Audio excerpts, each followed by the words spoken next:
సారవంతమైన భూమిలో ఒక విత్తనాన్ని మనం నాటినప్పుడు ఆ విత్తనము మొలకెత్తిద్ది. చెమ్మ తగిలి మొలకెత్తిద్ది అనమాట. మొలకెత్తిన విత్తనము ఎదగాలంటే సూర్యకాంతి కావాలి. దేవుని నామానికి మహిమ కలుగును గాక.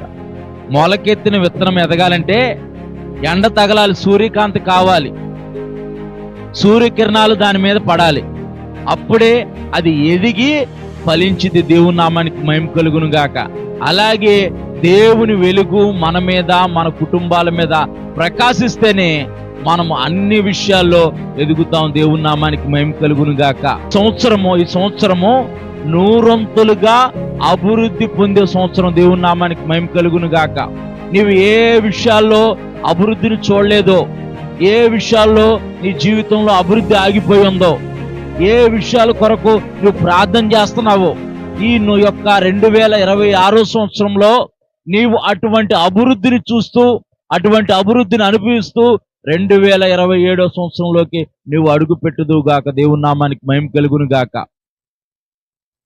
హెవెన్లీ లైట్, గ్లోరియస్ గ్రోత్ అంటే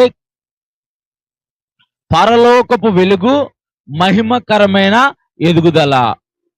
యేసు ప్రభువారు అంటున్నారు, నేను నిజమైన ద్రాక్షావళిని, నా తండ్రి వ్యవసాయకుడు, నా యందు ఎవడు నిలిచి ఉంటాడో వాడు బహుగా ఫలించును. దేవుని నామానికి మహిమ కలుగును గాక. మనం ఫలించాలంటే దేవుని యందు నిలిచి ఉండాలి. మనం ఫలించాలంటే దేవుని యొక్క వెలుగు మన మీద ఉదయించబడాలి. దేవుని నామానికి మహిమ కలుగును.